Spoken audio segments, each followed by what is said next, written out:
what he said, that kind of got my attention. Well, I know there was, that made me think of an example. There was one time I remember being a younger man visiting where my grandfather was preaching. Well, he wasn't preaching, but he was a member there. And he got up, and his closing prayer lasted 30 minutes. And at the time, I thought that it was a lot. But he said so many things and made me think that even though being so young, it was hard for me to just focus for that long, that is something that I still remember and appreciate. And if we look at it in that way of how that should be something you do on your own, I have a hard time with that, because how could we not want to communicate and talk to God together? And so it's a hard area, because we should want to have that communication with God, but there are some times where our own mental capacity to focus or our own thoughts can kind of sometimes make that difficult. I also had to ask the question, how long is too long? Because my definition of too long might be different from someone else's definition of too long. Exactly, especially when we think about God and how He's. God's definition would be of too long. Yeah, I mean, when time is irrelevant, how do you measure that, Ethan? That was making me think about something that Jesus said in Matthew 6.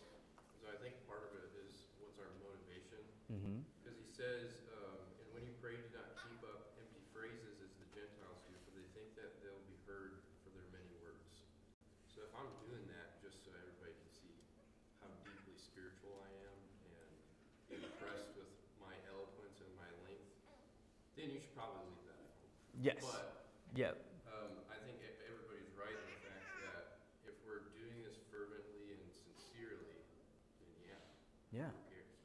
Exactly. I mean, that is a great example that I didn't even think about. How if we're just like you doing it for the show, then you're right. That's not true communication. That's just kind of word flattery. But if we are sincere and we're wanting and like we said, how we want to have that kind of continuous prayer to God, if that is sincere, think about how when you are away from a best friend or something like that, and then you have an opportunity to talk to them or to share things with them, how those conversations can go on forever, how you almost don't want to leave that. That should be how we want to communicate and talk to God. We almost want to have that continuous, in-depth relationship with Him. How you want Him to know everything, and you want Him to just experience those things with you.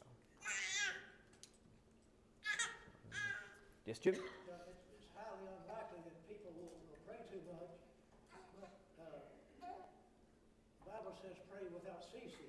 Mm-hmm. We're to eat without ceasing, but you don't eat all the time. About the fruit of the Spirit, part of the fruit of the Spirit is temperance. So we've got to use temperance in all things, so I guess you could pray too much. Back when I was younger, I was praying too much. One day the phone rang. I picked it up, and I just about said, "Our Father who is in heaven." Almost said. Yeah. I know that's something that I know for me I've struggled with is continuing to pray without ceasing. Oftentimes I would treat prayer almost like a panic button. I couldn't figure out what I was, what to do, and so I was like, oh well, I've exhausted all of my options, so then I turned to prayer, and I've realized that that's the opposite of what I should be doing. How you should pray first, and how oftentimes once you put it in God's hands, then it'll just kind of, it'll make you, once it's in His hands, it takes that burden off of you. Or He'll give you some advice or some other way or some way of thinking about things that you aren't able to come up with on your own. And so I've learned I need to pray first and then see where He'll lead me or take me through those things. It must be working. I have a hard time picturing anxious Josh. I can't envision that because you're so chill all the time. So what you're doing must be working. I mean, oh, it's either that or I'm hiding it very well because I'm trying not to be anxious up here, especially since teaching class is very different from preaching because I have a script that I always kind of write down and follow for myself. And when you're teaching, you're not able to just follow a script. And so it's... Well, you can do what Daniel did. It's that when he got these prophecies, it said he went pale and his mind went off in another direction, but he didn't let his face show it. Well, I guess prayer's been working then, at least for me. So then, if there's no other comments or thoughts, then let's go on ahead and read Psalm 57, verse 9. I will praise you, O Lord, among the nations. I will sing of you among the peoples. All right, so does anybody have some thoughts about that passage? That your praise to God and your thanks should be everywhere among all people, all nations. That it shouldn't just be a private thing, but you should give thanks everywhere. Yeah, definitely, how you should make it known and not just have it be in your own personal space. Yes, we should definitely be making that known. When you think about pray without ceasing, one of the things is that you should always be in a position to pray, in a state where you can pray and have that attitude. Definitely. It doesn't mean that you're constantly praying, but that you can Yeah. and could and were in a, position is not the right word, in a mindset. Mm-hmm. Yeah, how you know that open that there's always that open communication possibility that you can have with God. Definitely. Ethan? I was thinking about how I would paraphrase this. And for me, it comes down to I just want to tell everybody how great you are. And we see that that's a pretty natural consequence all over Scripture when you encounter God and His faithfulness and His loyal love and His demonstrations in our life and just generally in the cosmos. The natural thing is to break out in praise and testify about it. I know for me, what I had is he's going to make known his thankfulness, that you are going to hear about it. He's not able to keep silent about it. All right. Let's do Annie first. It makes me think about the type of people who are just so thankful all the time, very openly, about how someone changed their life or did something for them that was so impactful, and all they can do is share that with somebody else, and just how grateful they are for that person. And in them doing that, it's praising that person by sharing their thankfulness to others, and it's just how sometimes for me it's hard to do that, and how I don't do it enough, where I thank God and sharing it with others about how God has changed my life and my circumstances, and He has a lot, and it's just hard for me to talk about that. Yes. Yeah. And kind of going off of that, and when you're around somebody that is so thankful, how you recognize that, and oftentimes you'll go away from that conversation and think, oh, they're just always so thankful for whether it could be like you said, a person or something that's happened to them, and how it makes you kind of self-analyze, like, am I that way? And when you're around somebody of the opposite, who's always negative about everything, how you'll have that kind of same effect. You'll go away and you're just sort of like, man, they're just so negative and so down about everything. It's almost like you don't want to even talk to them because you're afraid of it kind of rubbing off, and how just having that mindset of being thankful all the time can be such a blessing, and you just realize how many more wonderful things there are in this life and how much God has done for you. Did you have something you wanted to add as well, Andrew? I did.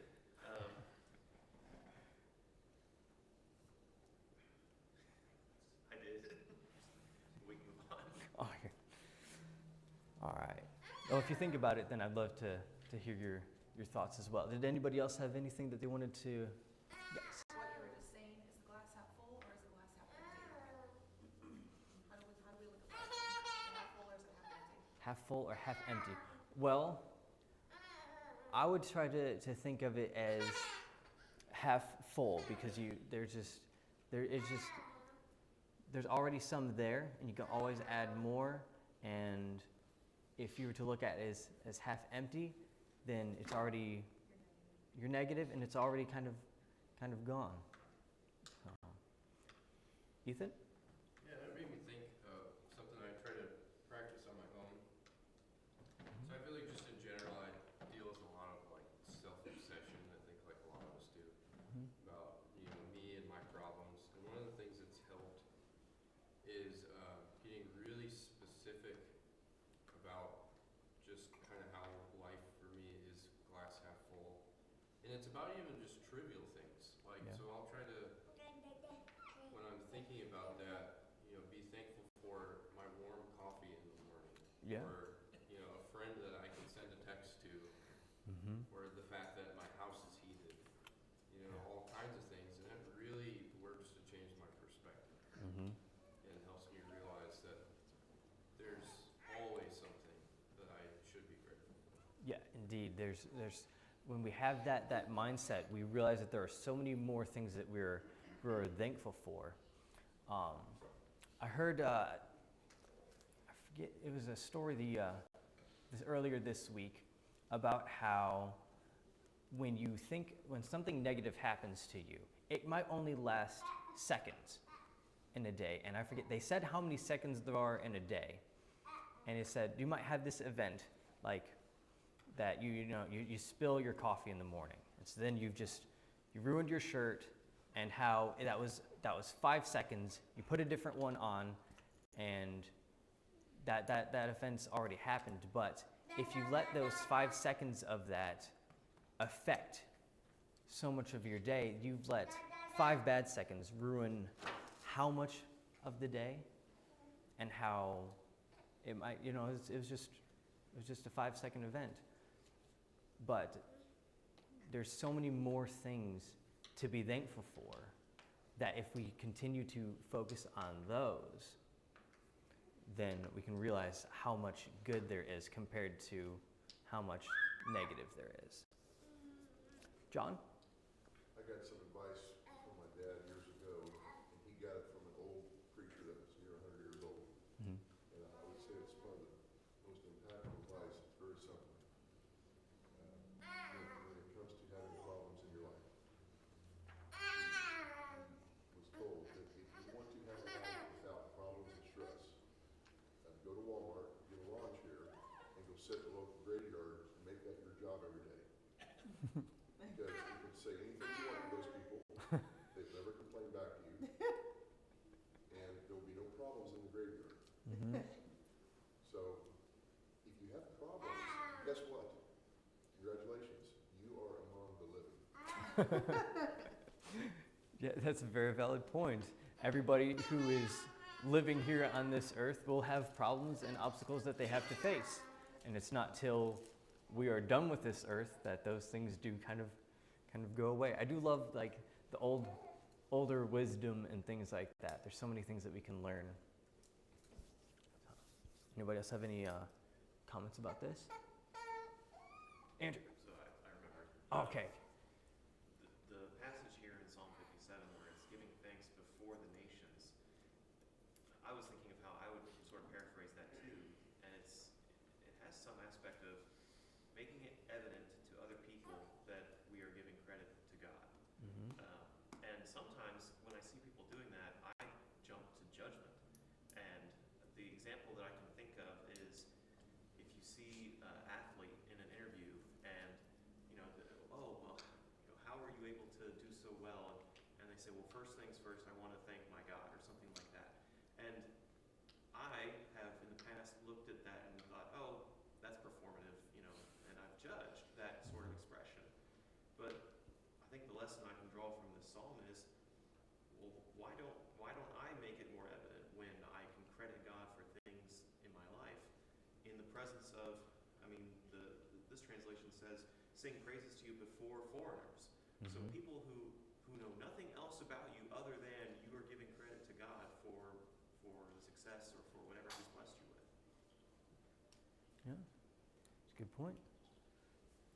I know oftentimes that, we do have that kind of like mindset of, how sincere are they when they say these things, but then sometimes it might just be a matter of self-reflection. Do I do that?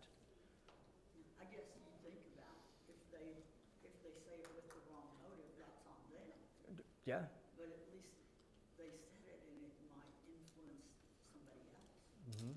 So, I guess I think at least they said, well, when you're talking about how to get past a bad day, I can really tell you the morning that I turned over a glass of chocolate milk in my silverware drawer, I really had to work on making my day better after that. Yeah, there's some times where, you don't want that to ruin the whole day, but sometimes it's not always the easiest thing to overcome. It didn't start off well. Mm-hmm. Any other comments or things? Yes, Jim. Now, you just mentioned about the negative. Mm-hmm. In this world, there's a lot of negative stuff every day. Yes. And there's a lot of positive stuff too. Mm-hmm. And we get it either way, one-sided, we're in trouble. A perfect master teacher, he was positive and he was negative, and he had love with it, he had a balance there. Mm-hmm. He told it to take the consequences. If we do any less, we're going to come up on the short end of the stick in the day of judgment. Yeah, he did. But to kind of think about that point is oftentimes the world does like to focus and share all the negative things. If you were to watch any of the news or different things like that, they always want to kind of just share all the bad, share all the negative. And occasionally they might throw something good in there, so they might have like one good, feel-good story, but oftentimes it is the negative. It reminds me, a lot of times I think of music. That's something that I always kind of go through and think about throughout the day. There's an old song called Dirty Laundry, how it always talks and focuses about how everybody wants to share all of the negative things and how everybody just wants to air dirty laundry. But if we were to actually focus and try to, commit to giving thanks, and if that's what we share with others, how much more of a positive impact and how we can share God's good works to those around us. So those are very good points. Is there anything? Yes? Exercises in being positive. Mm-hmm. So in the morning, because you have to stand in front of the mirror every morning, Mm-hmm. get a stack of stick notes, put positive stuff on there, and just stick one at a time for every day. But you're going to repeat every day and keep adding on to the end of the week. You're going to have a lot of positive things going back and forth. That'll change your brain chemistry. Mm-hmm. Negative stuff is bad, and it's all over the place, and I can't handle it. So trying to keep things positive, especially in the morning, and turning over chocolate milk in a drawer, my heart. But I would have to clean it up and go back to bed and then restart. That's what I would have to do. Just reboot. Mm-hmm. But at the end of the week, you have a stack of positive things that you can be grateful for. So, trying to change that negative Nancy attitude, especially with the population we work with, Yeah. That can lead to depression and Mm-hmm.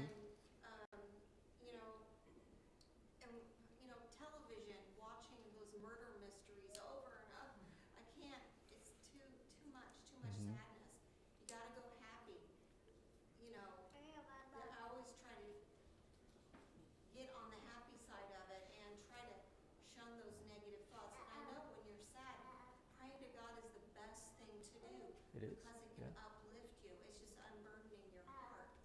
And I always think about, we learned a poem in school. There's so much we have in life for which we cannot pay. The things we take for granted in our journey day by day. From early in the morning till the day is done, we ought to count our blessings and name them one by one. It is the most important thing to do that every day and Yeah. to try to stay positive with it. Hmm. And like you're saying, when you were to wake up and write a positive thing on a sticky note, you do that. And if you do that day by day, week by week, I think they say you can form a habit in 2 or 3 weeks. And if you were to continue that, it would change your mindset from that negative to trying to be positive. And it's amazing how if you were to continue on that, how it affects not just your morning, but because how you start your morning and your mindset going in will change and affect how your whole day is.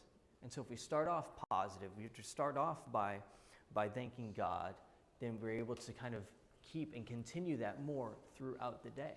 So that's some excellent points and some thoughts. Good things. Sometimes we just need to be reminded to be thankful. I know this is kind of a secular thing, but it just has made a difference in how I think. One day I was exercising and I reached in my pocket and I found a dime and I said, look, I found a dime, and my friend said, oh, you know what that means? And I said, no. And she said, it means someone sent you a blessing. She said, every time you get a dime and change, or you find a dime, or, now, she said, if you just get a whole bunch of change and has a dime in it, that doesn't count. If you get a dime or 2 dimes in change, that counts. So you take the dime and you just have a little jar, and when you put the dime in the jar, you think of the blessing that you got that day, or think of a blessing, or think to praise God. And it's just a reminder. But you'd be surprised how quickly that jar fills up and how much it changes your life. Because you're thinking to thank God. Yeah, we have more blessings in a day than what we can truly realize and remember. Indeed, yeah. Some good thoughts. All right, I think we're down. We're ready for Psalm 108 and verse 3. Okay. I will praise you, Lord, among the nations. I will sing of you among the peoples. All right.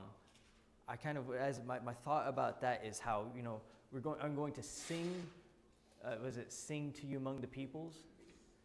When you're singing out, if you were to go somewhere and you just hear somebody singing, is that something that you'd probably recognize? It's hard to stay hidden or to not hear. If you are singing something out, then that people are going to hear you.